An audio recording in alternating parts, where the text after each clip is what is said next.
오늘 말씀을 좀 나누도록 하겠습니다. 새해 첫 주는 우리 교회 꿈나무들 다음 세대와 함께 우리가 본의 아니게 함께 예배를 또 드렸습니다. 2주간 세대 통합 예배를 드렸고요.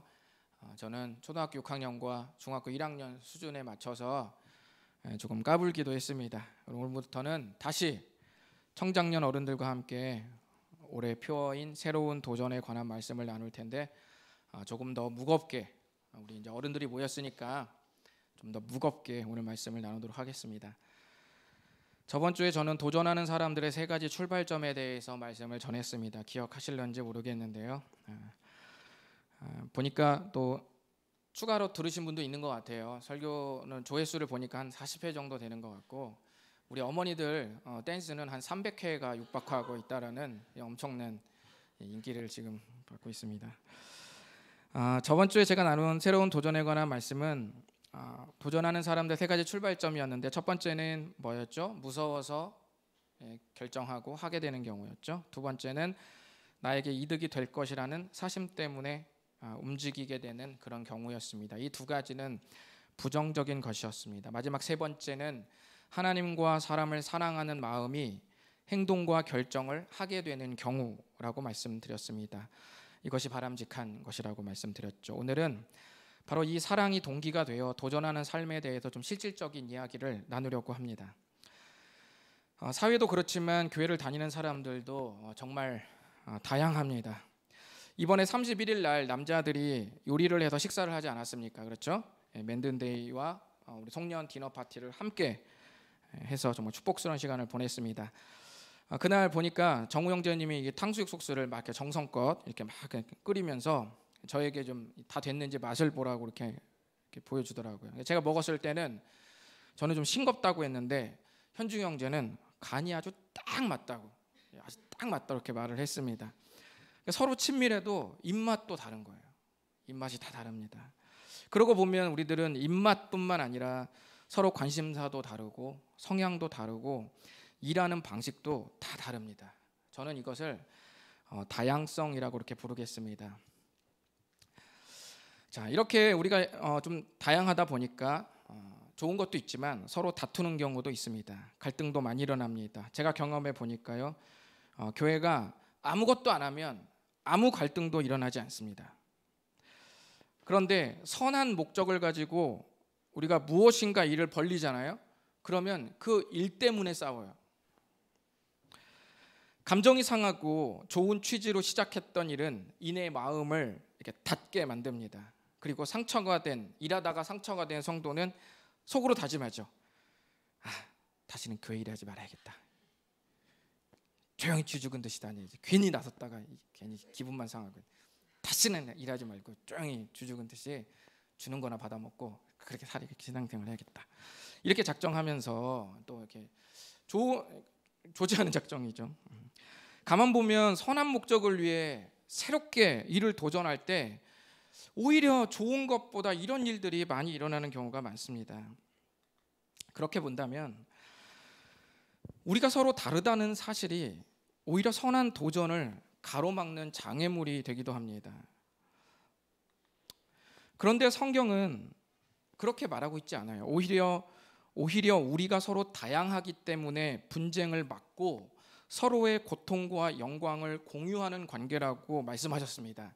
다양성이 우리를 싸우거나 갈라놓게 만드는 게 아니라 다양성이 분쟁을 막고 다양성이 영광과 기쁨, 슬픔과 기쁨을 공유하게 만든다고 분명히 말씀하셨습니다. 그런데 현실과는 너무 다르죠.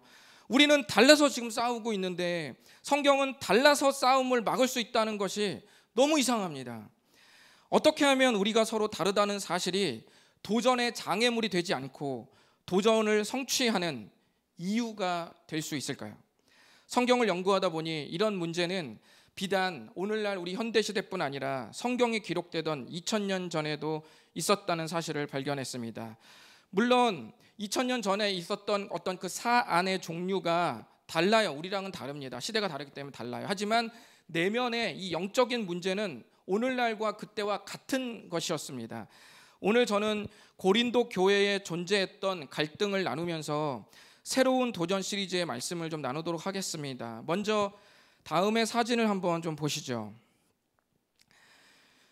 이 사진은 지금으로부터 100년 전, 정확히 말하면 102년 전, 100년이 넘은 양림 장로교회 건물 전면 사진입니다. 그런데 교회 건물을 잘 보시면 양옆으로 2개의 출입구가 있음을 알 수 있습니다.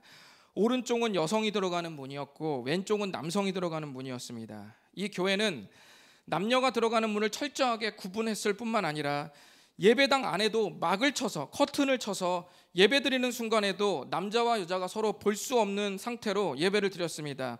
이 교회는 미국 남장로교회의 선교사가 한국 선교를 하면서 광주 양림동에 지은 건물이었는데, 당시 이들은 우리나라의 이 강한 유교 윤리로 남녀를 엄격히 구분했던 조선의 문화를 배려하느라고 이렇게 건물을 지었습니다. 오늘날 저희 다시 사는 교회가 형제와 자매가 들어가는 문을 따로 만든다면 어떻게 되겠습니까? 어떻게 되겠습니까? 제가 장담컨대 교회 문을 닫아야 됩니다. 그리고 수많은 매체와 유튜브에 저희 교회가 유명해질 겁니다. 그리고 저의 이름은 영원히 매장될 겁니다. 오마이뉴스 같은데 제 이름이 뜰 수 있어요. 그러면 주님이 그때는 괜찮고 지금은 안 되기 때문에 이런 건물을 그 당시 허용했던 것일까요? 그렇지 않습니다. 주님 안에서 그 어떤 차별도 없는 것이 성경의 진리인데, 그렇다면 그때는 괜찮았고 지금은 안 된다는 말인가? 그렇다면 우리가 지금 보고 있는 이 사진은 무엇을 말해주고 있습니까? 첫 번째, 새롭게 알게 된 진리가 우리 안에서 자유롭게 적용되기 위해서는, 기독교를 모르고 복음을 몰랐다가 복음을 알게 된 이 새로운 진리가 우리 안에서 아주 자유분방하게 적용되기 위해서는 뭐가 필요하다고요? 적응의 시간이 필요하다는 것입니다.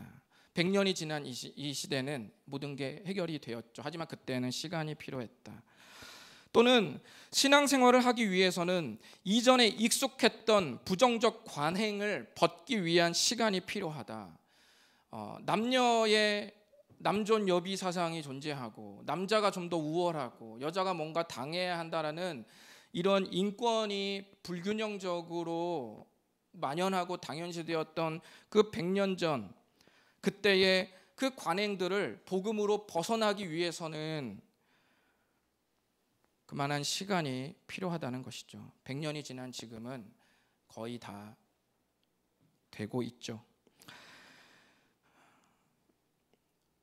이 적응하는 시간, 그리고 우리가 이 관행을 벗기 위한 시간이 필요하다고 말할 때 이 시간은 사람마다 다릅니다. 어떤 사람은 1년이 안 걸리는 사람도 있고 어떤 사람은 때에 따라서 10년 이상 기다려 주어야 하는 사람도 있습니다. 그러면 빨리 바꾸는 사람이 무조건 대단한 사람이고 오래 걸리는 사람은 무조건 부족한 사람입니까? 그렇지 않습니다. 빨리 바꾸는 사람 중에는 대단한 사람도 있지만 빨리 바꾼 만큼 그만큼 빨리 떠나는 사람도 있습니다. 마찬가지로 오래 걸리는 사람 중에도 고집스러워서 그러는 사람도 있지만 오래 걸린 만큼 뚝심 있게 죽을 때까지 줄을 붙들면서 나아가는 사람도 있습니다. 우리는 상대가 얼마나 빨리 주님의 말씀을 받아들이고 바꾸는가로 평가해서는 안 됩니다. 그렇다면 제가 여러분에게 묻겠습니다. 누군가 적응의 시간이 필요하고 누군가 이전의 부정적 관행을 벗기 위한 시간이 필요하다면 누가 누구를 기다려줘야 한다는 말입니까? 누가 누구를 그 적응의 시간을 기다려줘야 되고 누가 누구에게 그 부정적 관행을 벗을 수 있는 시간을 기다려줘야 된다는 말입니까? 믿음이 강한 사람이 믿음이 약한 사람을 기다려주는 것입니다. 누가 누구를 기다린다고요? 믿음이 강한 사람이 믿음이 약한 사람을 기다려주는 것입니다. 만약 적응의 시간을 주지 않고 단박에 고치라고 말한다거나 이전에 익숙했던 부정적 행동을 벗기 위한 시간을 주지 않고 계속 옳은 말로 다그친다면 그것은 상대에게 진리가 되기는커녕 무례한 태도로 받아들여질 수도 있습니다. 여러분도 이 사실에는 충분히 공감하실 것입니다. 이제 이 1, 2번의 말을 머릿속에 넣어두시고 심각하게 갈등하던 2000년 전 고린도 교회로 들어가 보시겠습니다. 복잡하니까 이때부터 이제 정신을 바짝 여러분이 차리셔야 됩니다. 미리 말씀드리는데 꼭 한번 설교를 다시 들으십시오. 어려워서라기보다는 양이 많아서 다시 들어보시라고 하는 것입니다. 자, 그럼 2000년 전 갈등 속 고린도 교회 들어가 보겠습니다. 고린도 교회는 많은 신비와 영적 체험이 넘쳐나는 교회였으나 그만큼 교회의 심각한 문제도 아주 많았습니다. 고린도전서 8장은 그 중 하나의 문제를 다루고 있습니다. 고린도전서 8장 1절을 읽어보시겠습니다. 시작. 우상의 제물에 대하여는 우리가 다 지식이 있는 줄을 아나 지식은 교만하게 하며 사랑은 덕을 세우나니. 아멘. 1절에서 바울은 우상의 제물에 대하여는 이라고 말합니다. 그러니까 8장의 내용이 뭐에 대한 거죠? 우상에게 바쳤던 제물에 대한 내용이다. 나 지금 이 얘기를 할 거다라고 이제 시작을 한 겁니다. 고린도라는 항구 도시 중앙에는 아고라라는 시장 광장이 있었는데 이 광장을 중심으로 140m 둘레 이내에 10가지 이상의 우상 신전과 신상이 있었습니다. 그리고 심지어 황제를 신으로 숭배하게 하기 위해서 세워진 신전도 있었습니다. 그래서 고린도 도시 사람들은 이 우상들에게 제사를 지내기 위해 많은 짐승을 잡아 바쳤는데 이때 나온 고기량이 아주 많아서 신전의 사제들이 이 고기를 시장에 내다 팔았습니다. 그러므로 시장 정육점에서 파는 고기의 대부분은 10가지 이상의 우상들에게 바쳐졌던 그 고기가 유통되고 있었습니다. 그러니까 정육점에 가면 대부분 그 고기일 가능성이 아주 많은 것이죠. 지금부터 여러분이 그 시대가 되어서 고린도에 사는 그리스도인이 한번 되어 보는 겁니다. 여러분은 우상을 한껏 높이고 모시는 데 쓰였던 그 고기를 정육점에 가서 사서 드시겠습니까? 아니면 안 드시겠습니까? 한번 생각해 보십시오. 바로 이 질문에 대해 이제 바울은 뭐라고 대답했을까요? 여러분의 대답과 똑같은지 다른지 한번 보시기를 바라겠습니다. 우상에게 바쳤던 그 정육점 고기 먹을까 말까? 우리 한번 10장 25절 읽어보겠습니다. 시작. 양심을 위하여 묻지 말고 먹으라. 이는 땅과 거기에 충만한 것이 주의 것임이라. 제가 시장에서 파는 것들의 대부분이 우상에게 바쳐진 고기들이었다고 말씀드렸습니다. 하지만 모든 고기가 우상 신전에서 거래하고 떼온 고기는 또 아니었습니다. 소량의 순수한 고기도 있었습니다. 그렇기 때문에 사도 바울은 너희들이 시장에서 고기를 사가지고 올 때 정육점 사장님한테 이거 우상에게 바친 거예요? 라고 굳이 묻지 말고 그냥 먹으라는 말이에요. 모르니까. 바울이 이렇게 가르친 이유는 그 고기가 우상에게 바쳐졌다고 하더라도 사실 우상이 존재하지 않으므로 그 고기는 그냥 고기일 뿐이기 때문에 먹어도 상관없다고 말한 것입니다. 그리고 이 땅에서 나는 모든 산물은 주님이 허락하신 주님의 것이기 때문에 먹어도 된다고 말한 겁니다. 자, 그런데 바울은 거기서 한 단계 더 나가요. 고린도전서 10장 27절 보면 이런 말을 합니다. 우리가 사회생활을 하다 보면 그리스도인들도 있지만 어때요? 비그리스도인도 있죠. 직장 동료, 주변의 지인, 이웃, 친척 모두 다 믿는 사람 있는 거 아니에요. 믿지 않는 사람도 많습니다. 그런데 바울은 그 비그리스도인 지인이 동료가 당신에게 호의를 가지고 식사를 초대했다면 또는 그런 식당에 초대했다면 거기서 그 사람이 차려놓은 것을 차려놓은 고기 만찬을 보면서 아이고 이거 우상에게 바친 이거 고기 아니야? 이거 찜찜해서 어떻게 먹어? 이렇게 하라고 말하면서 분위기를 망치지 말고 맛있게 먹고 그 호의를 받으라고 그렇게 말했습니다. 결론적으로 바울은 하나님의 말씀 앞에서 우상이 존재하지 않는다는 것을 알고 있기 때문에 고기를 우상에게 바쳤든 바치지 않았든 달라질 것이 없기 때문에 먹을 수 있다고 말한 것입니다.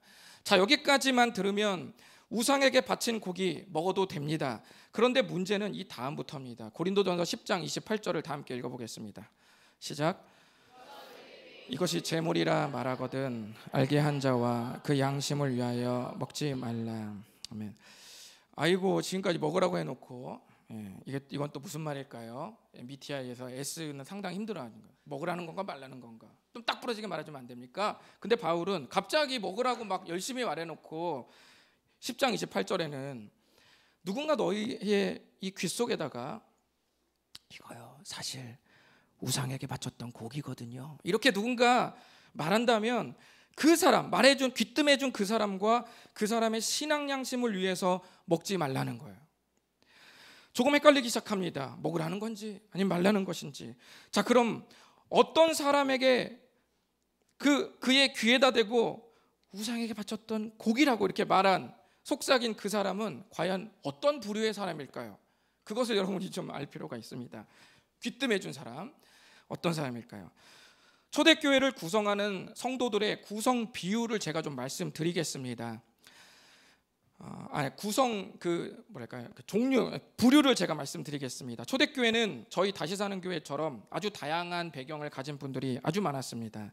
저희 교회는 이 보수 장로교 전통을 가진 우리 전하영 전도사님, 그리고 뿌리 깊은 순복음 출신의 우리 고정우 형제님, 그리고 수평적 고신과 구분된 남녀 문화를 가진 형제교회 출신의 우리 김현중 형제님도 있습니다. 제가 일부만 그냥 말씀드리는 거예요. 그리고 저는 정통 성서침례교회 출신입니다. 다양한 교단은 그 교단의 이름만 다르다는 의미가 아니라 그 교단이 가진 찬양 문화, 기도 문화, 예배 문화, 헌금 문화, 호칭 문화, 설교 문화가 전부 다릅니다. 조금 다르지 않고 많이 다릅니다. 소화가 안 될 정도로 달라요. 그것이 지금 우리 다시 사는 교회 이루고 있는 우리 구성원들의 구성 부류입니다. 초대교회도 그랬습니다. 초대교회를 구성하는 사람들의 구성 비율은 좀 달랐지만 종교적 문화가 매우 다른 네 부류의 그리스도인들이 교회를 이루고 있었습니다. 그래서 갈등이 많았던 것입니다. 네 부류는 어떤 부류였을까요?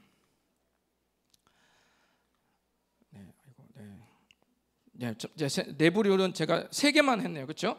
제가 하나는 그냥 말씀드리겠습니다. 첫 번째는 유대인이기 때문에, 그러니까 유대인인 거죠. 유대인이기 때문에 유대인들은 처음에 태어나면 유대교를 믿게 되어 있습니다. 유대인이기 때문에 유대교를 믿다가 유대교 전통을 가지고 예수를 믿은 사람이에요. 예수님을 믿었는데 이전에 오랫동안 믿어왔던, 전통적으로 믿어왔던 유대교 전통 있죠. 그것들을 마음에 간직한 상태로 예수님을 믿게 된 사람. 두 번째는 유대인이기 때문에 유대교를 믿고 있다는 것은 똑같았으나 예수님을 믿는 순간 이전에 오랜 전통을 전부 다 내려놓은 사람. 그리고 세 번째는 유대인은 아니에요. 유대인이 아닌 외국 사람입니다. 그거를 성경에서는 이방인이라고 말해요. 유대인이 아닌 이방인들이 각자의 우상을 믿고 있었는데, 저마다의 신들을 믿고 있었는데 유대교가 너무 좋아서 유대교를 믿게 되었다가 그 다음에 복음을 듣고 다시 예수님을 믿게 된, 이 사람은 두 번 점프한 거죠. 우상을 믿다가 유대교가 너무 좋아서 유대교로 들어왔다가 그래서 유일신 하나를 믿고 있는데 갑자기 복음을 믿고 예수를 믿게 된 사례였죠. 그리고 마지막은 여기 없지만 마지막은 그냥 유대인이 아닌 이방인으로서 유대교의 배경은 없어요. 유대교 배경은 없고 그냥 다른 신 믿다가 예수님을 탁 받아들인 사람입니다. 이렇게 네 부류가 고린도 교회 안에 존재했습니다. 그런데 여러분 1번, 2번, 3번의 공통점이 뭐죠? 보이세요? 1번, 2번, 3번 부류의 공통점. 유대교를 거쳤다는 거죠. 그렇죠? 혈통과 관계없이 유대교를 거쳤다. 이것이 하나의 공통점입니다.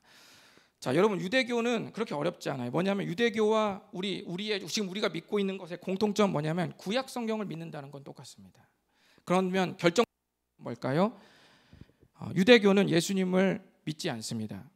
예수님을 구원자로 인정하지 않아요. 예수님은 그냥 예수님이라는 그냥 하나의 선지자일 뿐이지 그 이상도 그 이하도 아니고 그냥 인간일 뿐입니다. 믿지 않아요. 그렇기 때문에 그들에게 있어서 유일신 하나님에 대한 신앙의 표현은 우리는 예수님을 믿고 그분의 신약의 말씀대로 구약의 말씀을 잘 적용하면서 또 신약의 말씀대로 바뀌어진 이 버전대로 잘 믿음으로 살아가는 게 우리들의 신앙의 표현이라면 이들은 예수를 믿지 않기 때문에 신약이 없어요. 구약만 있습니다. 그렇기 때문에 이들에게 신앙의 표현은 구약에서 말한 율법을 철두철미하게 지키는 것입니다. 그냥 조금 지키는 게 아니라 인생을 올인해서 철두철미하게 지키는 게 이들의 신앙의 표현이에요. 그리고 이들은 아직까지도 자기들을 구원할 구원자를 지금도 기다리고 있습니다. 그런데 유대교를 믿는 자들이 가지고 있는 문화 중에 독특한 문화가 몇 개 있는데 그 중에 하나, 오늘 이 우상에게 바친 제물과 맞물려 있는 유대교의 아주 거기만의 독특한 문화 하나가 뭐냐면 그것이 음식법입니다. 음식법은 자세히 말하긴 그렇지만 먹을 수 있는 음식과 먹을 수 없는 음식을 구분하고 먹을 수 없는 음식을 먹지 않음으로 해서 자신들의 신앙을 고백하는 것이죠. 이해되시죠? 먹을 수 있는 것과 없는 걸 정해놓고 먹을 수 없는 음식을 먹지 않음으로, 그런 짐승을 내가 먹지 않음으로 해서 내가 먹지 않는 절제를 통해 하나님께 신앙을 표현하는 음식법이라는 게 있었어요. 이것은 우리에게는 별로 대수롭지 않게 중요하지 않지만 이 시대는 목숨 걸 만큼의 엄청 중요한 문제였어요. 이거 사사기에서도 나중에 여러분 삼손 다룰 때 나오겠지만 이런 이야기들이 다 나옵니다. 그래서 유대교의 전통을 가지고 있는 사람들은 이 음식을 가려서 먹는 것이 굉장히 중요한 문제였습니다. 이제 이해가 되셨죠? 바로 이것이 그들의 민족의 전통 속에 뿌리 박힌 신앙의 문화였습니다. 그런데 그들이 예수님을 믿었다고 해서 하루아침에 예수님을 믿게 되었을 때 음식을 가리지 않고 마음껏 초월해서 먹을 수 있을까요? 쉽지 않죠. 쉽지 않습니다. 그들에게 이 문제는 정말 넘기 어려운 관문이었어요. 그래서 좀 전에 귀에 대고 이거 우상제물이에요 라고 귀뜸해 준 사람은 누구일까요? 아직까지 유대교의 전통을 예수님 믿는 신앙 안에서 지켜내려고 하고 있는 바로 그 사람이 귀뜸해 준 거죠. 하지만 그 중에 유대교의 문화를 가지고 있다고 할지라도 아주 성숙한 지도자들은 그 수준을 뛰어넘었어요. 유대교의 전통 배경을 갖고 있는데도 그 수준을 뛰어넘은 사람들이 있었습니다. 예를 들면 사도 바울이 그랬습니다. 사도 바울은 예수님을 믿기 전에 차세대 유대교 지도자였습니다. 그 유대교의 정통한 엘리트였어요. 젊을 때부터 이미 모든 율법을 섭렵한 아주 굉장한 엘리트였습니다. 그런데 예수님 믿고 나서 이 문제를 뛰어넘었기 때문에 오늘처럼 지금 바울이 말할 수 있었던 겁니다. 그 외에도 예루살렘 교회의 두 지도자였던 예수님의 수제자 베드로와 예수님의 동생 야고보가 바로 이런 유대교 전통을 뛰어넘는 그런 사람들이었습니다. 그런 지도자였습니다. 그러나 이런 지도자와 성숙한 몇 사람 외에는 대다수 이 꽤 많은 유대인 그리스도인들은 수천 년 동안 지속해왔던 음식법에 큰 제한을 계속 받고 있었습니다. 그러므로 고린도 교회의 갈등은 우상 제물을 먹지 않는 것으로 믿음의 신념을 지키려는 1번과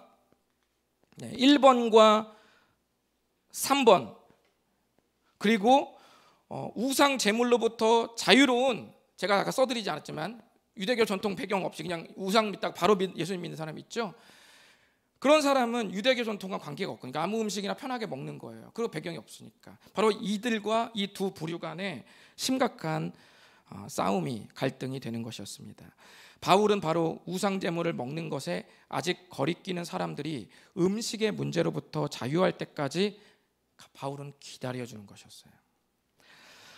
마치 외국 선교사님이 100년 전 양림 장로교회 예배당을 설계한 것처럼 말입니다. 그것이 옳은 것이 아닐지라도 우리나라 사람에게 적응의 시간이 필요했듯이 그래서 그 양쪽에 두 문을 마련한 것처럼 바울도 그 시간을 기다려 주었습니다. 2000년 전 고린도 교회 우상제물과 같은 문제가 오늘날은 없을까요? 없지 않을 것입니다. 네, 거기 있을까요? 네. 제가 잘못 보여드렸거든요, 그죠? 네, 아까 잘못 보여드렸는데요. 네, 아까 제가 그랬군요. 네, 제가 다시 보여드리면 오늘날의 이 문제는 어떤 문제가 있냐면 이런 비슷한 문제가 있죠. 교회 다니는 사람은 술을 먹을 수 있는가, 먹을 수 없는가? 교회 다니는 사람은 담배를 피울 수 있는가, 담배를 피울 수 없는가? 교회 다니는 사람은 주일 성수를 해야 하는가, 말아야 하는가? 이것 말고도 엄청 많습니다. 해야 하는가, 말아야 하는가? 대부분의 성도들은 이런 문제에 맞닥뜨릴 때마다 교회 지도자로부터 할 수 있다와 할 수 없다로 나누어서 대답을 듣고 싶어 합니다. 그냥 딱 부러지게 말해주세요. 고민하기 힘듭니다. 이렇게 듣고 싶어 합니다. 이제 말씀의 막바지에 다다랐으니 이 부분에 대해 풀고 오늘 말씀을 마치도록 하겠습니다. 일단 첫 번째 방법은 말씀에 비추어서 거리끼지 않으면 해도 되고 거리끼면 하지 않으면 되는 겁니다. 이거 첫 번째 방법이에요. 아주 1차원적 방법이죠. 그런데 이것은 명쾌하지만 그리스도인이 할 수 있는 가장 1차원적 방법입니다. 그러니까 어린아이 수준 내지는 믿음이 연약한 자들의 선택 방법이라는 것이죠. 이 방법으로 말하면 우상 제물의 문제는 간단합니다. 그렇죠? 답이 뭐겠어요? 그냥 먹어. 뭐가 문제야? 먹으라고. 이게 방법 1로 인해서 나오는 답입니다. 그리고 꼭 틀린 답은 또 아닙니다. 하지만 바울은 신앙의 연차가 쌓이면서 성숙해지는 사람들을 향해 다른 방법을 하나 더 제시합니다. 이 방법을 체질화시키는 것이 오늘 말씀의 핵심이고 우리의 다양성이 도전의 장애물이 되지 않고 도전을 이루는 이유가 되는 비결입니다. 이 방법을 지금부터 나누도록 하겠습니다. 다시 고린도전서 8장 1절을 보면 바울은 우상의 제물로 인해서 갈등하고 있는 문제를 꺼내기 시작하는데 간단하게 말하지 않고 복잡하게 말합니다. 그 이유는 두 번째 방법을 사용하도록 하기 위해서입니다. 1절에서 바울은 지식과 사랑을 결합시킵니다. 우리가 무엇인가를 안다는 것 자체가 나쁜 건 아니죠. 그렇죠? 많이 안다는 건 좋은 거죠. 많이 안다는 게 나쁜 게 아니에요. 안다는 것 자체가 나쁜 건 아니지만 그 지식을 사용함에 있어서 사랑이 빠진다면 그 지식은 교만하게 될 수 있다고 경고를 하고 있는 겁니다. 그래서 누군가 사랑하는 마음이 빠진 채로 나는 다 알고 있는데 그걸 모르면 안 되지. 난 다 알고 이렇게 말하는 사람들은 사실 제대로 알지 못하는 사람이라고 성경에서 말하고 있는 것입니다. 그러면서 아주 의미심장한 말을 하는데요. 8장 3절을 보면 또 누구든지 하나님을 사랑하면 그 사람은 하나님도 알아주시느니라 라고 말합니다. 이거 무슨 말이냐면은 다 안다고 말하는 사람들의 껍질을 벗겨내다 보면 오히려 제대로 모르는 사람이 많은데 오히려 안다고 말하지 않는데도 하나님을 극진히 사랑하면서 묵묵히 하는 사람들을 보면 오히려 하나님에 의해서 그 사람이 알려진다는 말입니다. 와, 이 사람 진짜 찐이네. 입에서 아무 말도 안 했는데도 이런 말들이 주위에서 나온다는 것이죠. 바울은 이제 노골적으로 본 문제에 대한 우상제물, 이 본 문제에 대한 가르침을 시작합니다. 다 같이 7절을 읽어보실까요? 시작. 이 지식은 모든 사람에게 있는 것은 아니므로 어떤 이들은 지금까지 우상에 대한 습관이 있어 우상의 제물로 알고 먹는 고로 그들의 양심이 약하여지고 더러워지느니라. 아멘. 모든 사람에게 지식이 있는 것은 아니라는 말이 무슨 말일까요? 보통 성경에서 안다고 말할 땐 그 이해됐다라는 그런 뜻이 아니라 완전히 내가 알고 있는 것이 체질화되어서 행동으로까지 나오게 되는 지식이라고 말합니다. 우상 제물에 관련해서 사도 바울이 말했던 지식, 그건 무엇일까요? 그 지식이란 우상은 존재하지 않으므로 우상에게 바친 고기와 일반 고기는 아무 차이가 없다. 이것이 지식입니다. 우상은 그러나 이 지식을 유대교의 배경을 가지고 그리스도인이 된 사람들에게는 어때요? 이 지식을 들어도 적응할 시간이 필요하고 체질화되는 시간이 필요했던 것입니다. 그것이 안다는 지식이라고 제가 방금 말씀드렸죠. 바울은 이제 직접적으로 권면합니다. 9절 읽어보시겠습니다. 시작. 너희의 자유가 믿음이 약한 자들에게 걸려 넘어지지 않도록 조심하라. 아멘. 너희의 자유라는 것은 고기를 마음껏 먹을 수 있다는 자유를 말하는 겁니다. 그리고 그것들이 원래 잘못된 것도 아니기 때문에 그 자유는 사실은 나쁜 자유는 아니다라고 말한 바로 그 자유입니다. 자, 이 부분에 대해 자유한 사람들은 그 자유를 행사하는 것이 마땅하고 괜찮지만 그 자유로 약한 사람들이 아파하지 않도록 대단히 조심하라고 말합니다. 하라는 말일까요? 하지 말라는 말일까요? 조금은 헷갈리게 말하는 바울의 견해. 그렇다면 이렇게 말하고 있는 바울 속 당신은 뭡니까? 제가 누군가 막 얘기할 때 꼭 어떤 사람한테 말해요. 그럼 목사님은 어떻게 생각하세요? 이렇게 말하는 사람이 있거든요. 사람들 똑같아요. 막 바울이 이렇게 막 가르치니까 그럼 바울은 어떻게 생각해요? 당신은 어떻게 생각하는 거예요? 이게 누가 물어봤겠죠? 그래서 바울이 말합니다. 우리 바울 그 당사자의 한번 견해를 들어보시죠. 시작. 음식이 내 형제를 실족하게 한다면 나는 영원히 고기를 먹지 아니하여 내 형제를 실족하지 않게 하리라. 아멘. 바울은 개인적으로 스스로에게 적용하기로는 현재 내가 살아가는 사회 속에서 내가 고기를 먹어도 괜찮은 자유로운 믿음이 나에게 있으나 나의 결정이 연약한 사람들의 신앙을 걱정하게 만든다면 나는 영원히 고기를 먹지 않겠다고 다짐했습니다. 바울은 하지 말라는 지침에 의해서 하지 않는 1차원적 방법이 아닌 할 수 있다고 할지라도 시간이 필요한 사람들과 함께 연대하고 그들을 사랑해서 그들이 괜찮을 때까지 기다려주겠다고 지금 말하는 것입니다.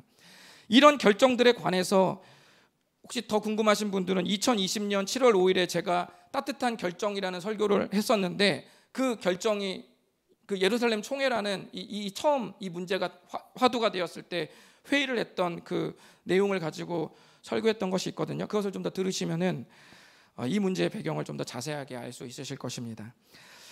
아무튼요, 첫 번째 방법은 하나님의 말씀에 거리끼면 하지 않고 거리끼지 않으면 하겠다는 것이었습니다. 그리고 지금까지 바울이 제시한 또 하나의 방법은 명확한 시시비비의 지식을 가진 상태에서 하나님을 사랑하고 내 앞에 있는 사람을 사랑하는 마음으로 그 자유를 써도 괜찮은지 절제하며 기다려줘야 하는지를 결정하는 것이라고 그렇게 말했습니다.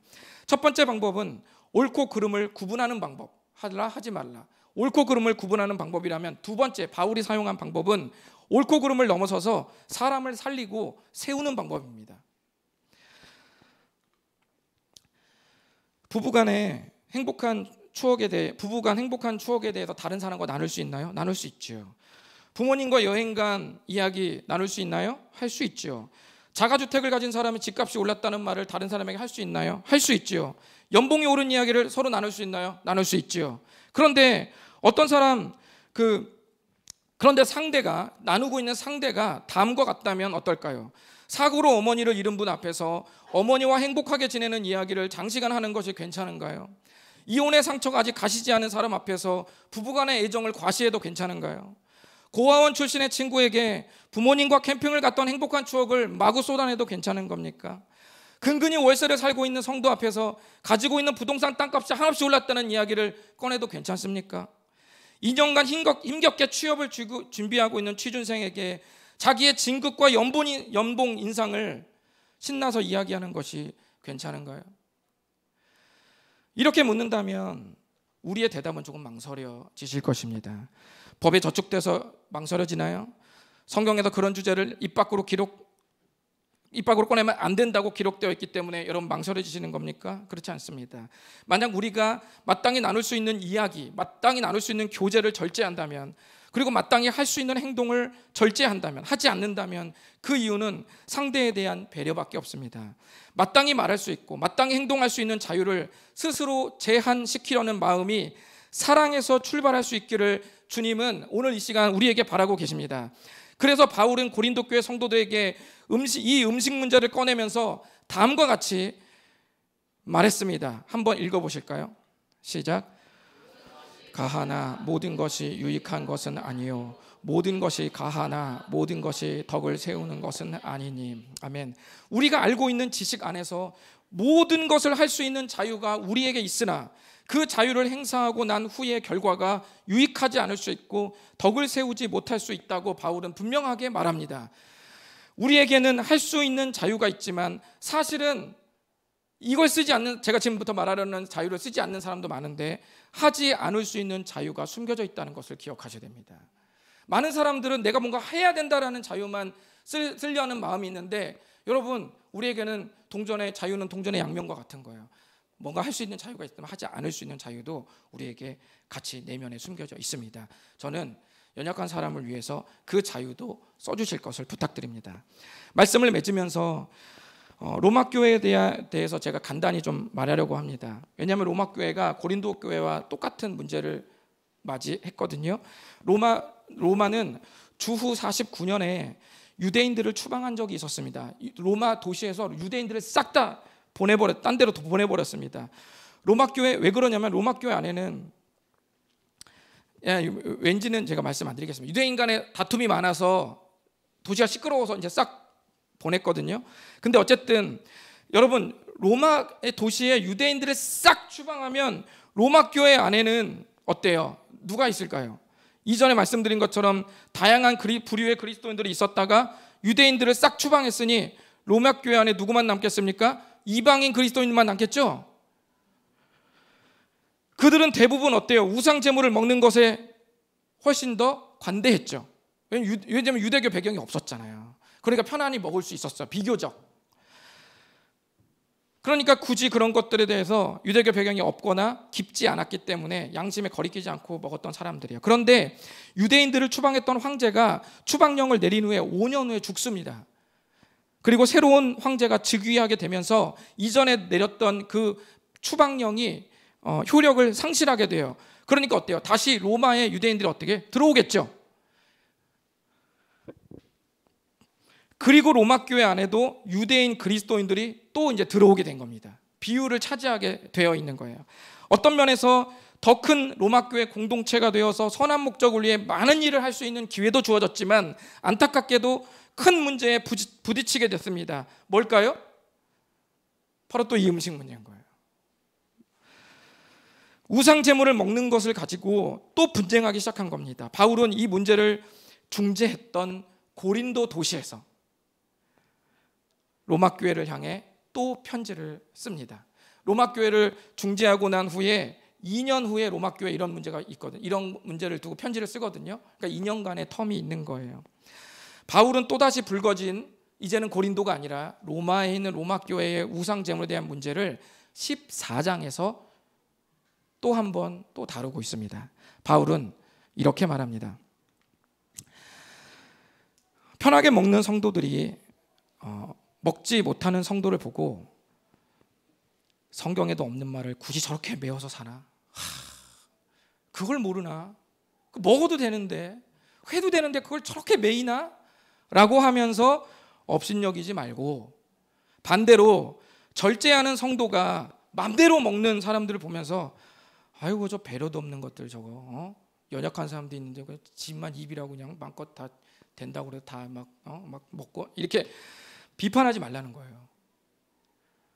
양쪽 다 비판하거나 업신여기지 말라는 겁니다. 바울은 로마 교회 성도들 중 믿음이 연약한 자와 믿음이 강한 자 모두를 가르치고 있지만 전반적으로 로마서 14장은 믿음이 좋은 사람들에게 좀 더 조언을 하고 있습니다. 제가 아까 서두에 뭐라고 그랬죠? 믿음이 강한 자가 믿음이 연약한 자를 기다려주는 거라고 그랬죠. 그래서 바울은 믿음이 연약한 자보다 믿음이 강한 자에게 좀 더 조언을 합니다. 그러면서 로마서 14장 15절을 그 믿음이 좀 더 있는 자에게 말합니다. 우리 한번 다 같이 읽어보겠습니다. 시작. 음식으로 말미암아 내 형제가 근심하게 되면 이는 네가 사랑으로 행하지 아니함이라. 그리스도께서 대신하여 죽으신 형제를 내 음식으로 망하게 하지 말라. 아멘. 누군가 자유를 마음껏 행사했는데 상대의 마음이 어렵다면 그것은 네가 1차원적 방법만 사용했을 뿐 두 번째 방법을 쓰지 않았는지 확인하라는 것입니다. 즉 사랑으로 행하지 않았는지 보라는 말씀입니다. 그러면서 예수님도 연약한 한 죄인을 살리기 위해 자신의 마땅한 권한을 쓰지 않고 하나님과 동등됨을 포기하고 기꺼이 자신을 죽기까지 우리를 위해 내어주셨다고 말씀합니다. 그러면서 우상 제물에 대해 가장 노골적이고 가장 직접적으로 선포합니다. 그리스도께서 대신하여 죽으신 형제를 너의 음식으로 망하게 하지 말라 명령합니다. 지금까지 우리는 사랑 안에서 사용되는 우리의 자유에 대해서 제가 말씀드렸습니다. 그럼 이 이야기가 새로운 도전과 무슨 상관이 있습니까? 조각조각을 보면 큰 상관이 없다고 느낄 수 있는데 바울이 이 이야기를 왜 그리고 어느 시점에 하고 있는지를 안다면 우리는 비로소 새로운 도전에 관한 말씀이라는 사실을 알게 될 것입니다. 이 말씀은 모두 교회 공동체가 한 단계 성숙해지려고 할 때 발생했던 문제입니다. 그리고 새롭게 도약을 해야 되는, 도전을 해야 되는 시점에 전부 발생했던 문제였습니다. 우상 제물과 같은 문제는 앞으로 저희 교회에서 넘쳐나게 될 것입니다. 제2, 제3, 제4, 제5의 우상 제물 버전과 같은 문제는 앞으로 시대를 거슬러서 계속 나올 겁니다. 제가 좀 전에 말씀드린 술과 담배, 주일 성수를 포함한 수많은 논쟁들이 이제 이 시대에 우리를 기다리고 있습니다. 이제 우리는 새로운 도전을 하기 위해 이 산을 넘어야 합니다. 그래서 성경에 기록된 대로 우리의 서로 다른 믿음의 다양성이 도전의 장애물이 되지 않고 오히려 서로의 부족함을 다양성으로 채워줌으로 말미암아 도전을 이루는 근거가 될 수 있어야 될 줄 믿습니다. 여러분들은 앞으로 어떤 방법을 쓰시겠습니까? 기도하겠습니다. 우리 시간에 우리 잠시 좀 기도하겠습니다. 주님, 저에게는 성경에 기록된 수많은 합법적 그리고 죄가 되지 않는 자유들이 저에게 있습니다. 그런데 성경은 또 말하기를 나에게 합법적으로 주어진, 그리고 당연히 마땅히 할 수 있는 그 자유가 주어진 그 자유 안에서 내가 그것을 마음껏 썼을 때 어떤 것은 문제가 되지 않지만 어떤 것은 상대에게 또는 공동체 사회에서 그 누군가에게 불편함을 주거나 어려움을 줄 수 있다고 말씀합니다. 사도 바울은 스스로에게, 다른 사람에게는 말하지 않지만 스스로에게 적용합니다. 만일 내가 이 음식을 가지고 누군가를 아파하게 한다면 자기는 영원토록 그 어떤 사람도 실족하지 않게 하기 위하여 그 고기를 먹지 않겠다고 주 앞에 헌신합니다. 우리들의 헌신은 어디와 맞닿아 있습니까? 나의 자유는 어떤 것에 통제받고 있습니까? 내가 하고 싶다, 내가 하고 싶지 않다고 말하는 그런 모든 행동과 결정과 선택의 그 모든 것들은 과연 어디에 매여 있으며 어디에 닿아 있으며 어느 출발점에서 시작되고 있습니까? 나를 구원하신 예수 그리스도를 고민하며 떠올리시기를 바랍니다.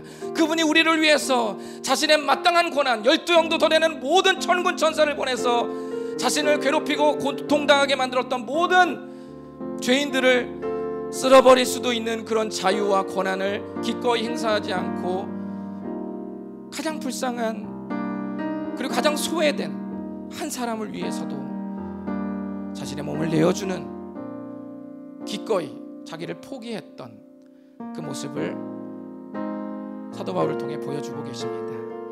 이제 여러분들을 앞으로 교회 공동체 또 삶을 살고 여러분 개인적으로 신앙 양심에 따라 수많은 결정과 선택들을 하게 될 텐데, 바로 그 결정과 선택들은 무엇에 맞닿아야 되고 매여야 되는지 오늘 말씀 앞에서 다시 헌신했으면 좋겠습니다. 잠시 동안 기도하겠습니다.